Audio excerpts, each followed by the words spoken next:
신일교회 성도 여러분, 12월 29일 새벽 만나입니다. 주님을 기억하며 감사를 찾아가시는 감사의 하루가 되시기를 주님의 이름으로 축복합니다. 오늘 우리가 나눌 하나님의 말씀은 디모데후서 2장 8절에서 13절의 말씀입니다. 본문의 말씀을 제가 읽도록 하겠습니다. 내가 전한 복음대로 다윗의 씨로 죽은 자 가운데에서 다시 살아나신 예수 그리스도를 기억하라. 복음으로 말미암아 내가 죄인과 같이 매이는 데까지 고난을 받았으나 하나님의 말씀은 매이지 아니하리라. 그러므로 내가 택함 받은 자들을 위하여 모든 것을 참음은 그리스도 예수 안에 있는 구원을 영원한 영광과 함께 받게 하려 함이라. 미쁘다 이 말이여, 우리가 주와 함께 죽었으면 또한 함께 살 것이요 참으면 또한 함께 왕노릇 할 것이요 우리가 주를 부인하면 주도 우리를 부인하실 것이라. 우리는 미쁨이 없을지라도 주는 항상 미쁘시니 자기를 부인하실 수 없으시리라. 아멘. 바울은 매너리즘에 빠진 디모데를 계속해서 격려해 오고 있습니다.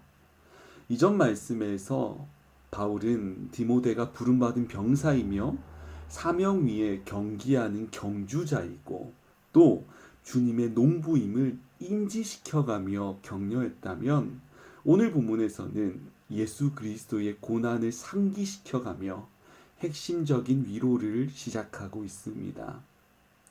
우리 예수님께서는 참 하나님이시기에 십자가의 고난을 간주점프하듯 쉽게 스킵하실 수 있으셨지만 그 십자가의 고난을 기꺼이 감당하셨습니다.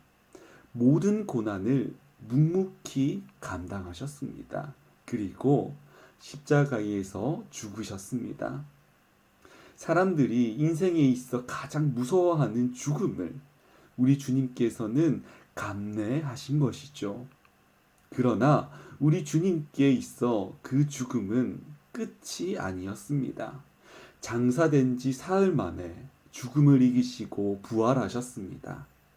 이를 통해 죽음이 아무것도 아니라는 것을 우리에게 보여주셨습니다. 바울은 디모데에게 이것을 기억하라고 말합니다.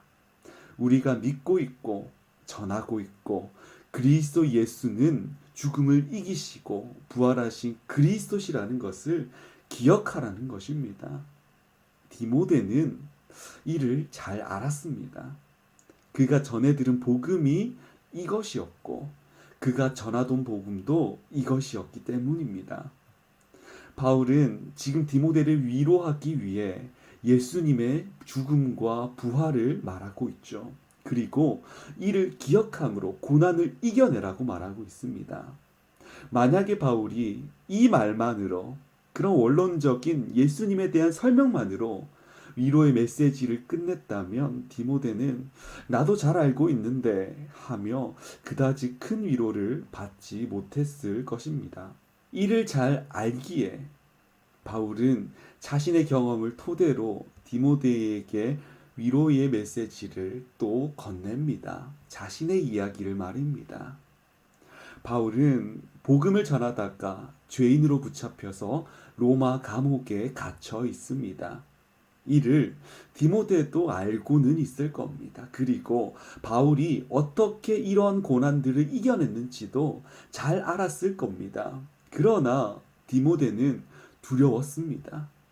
하나님의 말씀을 전하는 것이 두려웠고 말씀을 전하다가 감옥에 갈까 두려웠습니다. 바울과 같은 고난을 직접 겪게 될까 두려웠습니다. 매너리즘에 빠진 모습이죠. 디모데의 이러한 마음을 알았을까요? 바울은 감옥 속에서 디모데에게 이렇게 말합니다. 나는 붙잡혀서 이 감옥에 매이게 되었지만 그럼에도 불구하고 하나님의 말씀은 결코 매이지 않는다 하며 말이죠. 바울을 통해 이 말을 전해 들은 디모데는 전신에 아도르핀이 휘몰아쳤을 겁니다.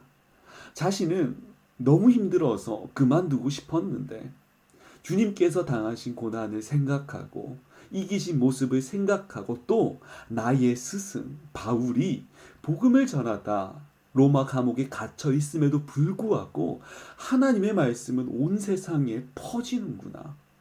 복음을 위해 고난받는 것이 결코 헛된 일이 아니었구나 하며 말입니다. 나아가서 바울은 디모데를 더 적극적으로 위로합니다. 자기가 고난을 참은 이유를 설명하죠. 그것은 하나님께서 택하신 자들이 복음을 듣고 구원을 받게 하기 위함이라는 것입니다.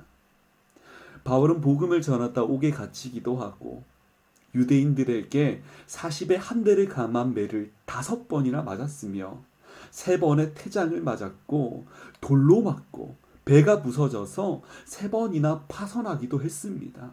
강도와 굶주림은 그에게 당연한 것이었습니다.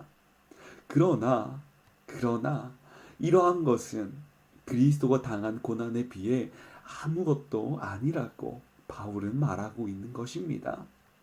신일교회 성도 여러분, 복음을 듣고 사명자로 살아가시는 신일교회 성도 여러분, 우리는 복음을 들어 사명을 얻은 사명자입니다. 사명자라는 말이 거창해 보여서 목사, 전도사 이런 사람들만 사명자라고 생각할 수 있는데 그리스도의 복음을 듣고 믿어 성도된 모든 사람들은 자신이 들은 복음을 전하기 위해 이 땅에 남겨진 사명자입니다. 이 사명자들의 사명은 남을 구원하는 일입니다. 직장에서, 가정에서, 모든 관계 속에서 말입니다. 이 길을 걸어가는 것은 바울의 상황처럼 외롭고 힘든 길일 수밖에 없습니다. 홀로 가정에서 신앙을 지키고 있을 수도 있고 회사에서 그리스도인이라는 이유로 차별당할 수도 있습니다. 친구에게 놀림당할 수도 있습니다. 그러나 우리에게 있어서 참 다행인 것은 우리에게는 교회 공동체가 존재합니다. 다락방이 존재합니다. 믿음의 공동체가 존재합니다. 믿음을 가져 외롭게 신앙생활을 하는 사람들이 모여 서로의 버팀목이 되어줄 수 있는 공동체가 존재한다는 것입니다. 그리고 또 한 가지, 우리에게 가장 중요한 위로가 있습니다. 10절 후반부의 말씀을 제가 다시 읽겠습니다. 그리스도 예수 안에 있는 구원을 영원한 영광과 함께 받게 함이라. 아멘. 그렇습니다. 지금 우리가 받고 있는 이러한 여러 가지 고난들은 장차 우리에게 나타날 영광과 좋게 비교할 수가 없다는 겁니다. 이를 아는 자는 이렇게 고백할 수 있습니다. 11절부터 13절의 말씀을 제가 읽겠습니다. 미쁘다 이 말이여, 우리가 주와 함께 죽었으면 또한 함께 살 것이요, 참으면 또한 함께 왕노릇할 것이요, 우리가 주를 부인하면 주도 우리를 부인하실 것이라. 우리는 미쁨이 없을지라도 주는 항상 미쁘시니 자기를 부인하실 수 없으시리라. 아멘. 신일교회 성도 여러분, 우리는 믿음을 지켜나가는 성도로 이 땅을 살아갑니다. 또한 복음을 전하는 사명자로 이 땅을 살아갑니다. 이것을 살아내는 것이 육으로는 힘이 들지만 영에게는 기쁨임을 기억하시기를 주님의 이름으로 축복합니다. 주님을 사랑하며 살아내시는 인내와 기쁨의 날이 되시기를 주님의 이름으로 축복합니다. 기도하겠습니다. 사랑의 하나님, 참으로 감사합니다. 오늘도 주님의 말씀을 듣습니다. 말씀을 들은 대로 주님을 더욱더 사랑하고 주님의 십자가 사건을 기억하며 이 땅에서 성도의 삶, 사명자의 삶을 잘 감당해 나갈 수 있도록 하여 주시옵소서. 우리는 사명자로 이 땅을 살아갑니다. 복음을 전하고 다른 사람들을 구원으로 이끄는 역할을 해야 됩니다. 주님, 가정에서, 회사에서 모든 관계 속에서 이 역할을 잘 감당하게 하여 주시옵소서. 복음의 역할을 감당하는데 너무 외롭고 쓸쓸하고 힘이 들 때가 있습니다. 그럴 때마다 그리스도의 십자가를 묵상하게 하셔서 그리스도의 십자가를 통해 위로받게 하시고 다시금 복음을 힘써 전할 수 있게 하여 주시옵소서. 용기를 허락해 주시기를 소망합니다. 하나님, 오늘 하루 동안 다시 세상으로 나아갑니다. 이 세상의 삶 가운데 그리스도인이라는 정체성을 잊지 않게 하시고 십자가를 늘 묵상하며 내 삶의 모습이, 내 말의 모습들이, 내 행동 하나하나가 그리스도를 전하는 복음 전도자로서의 역할을 잘 해낼 수 있도록 하여 주시옵소서. 지혜를 부어 주시옵소서. 사랑합니다, 주님. 오늘도 주님께서 우리와 늘 함께 계심을 믿고 이끌어 주실 것을 믿으며 이 모든 말씀 살아계셔서 역사하시는 우리 주 예수 그리스도의 이름으로 기도합니다.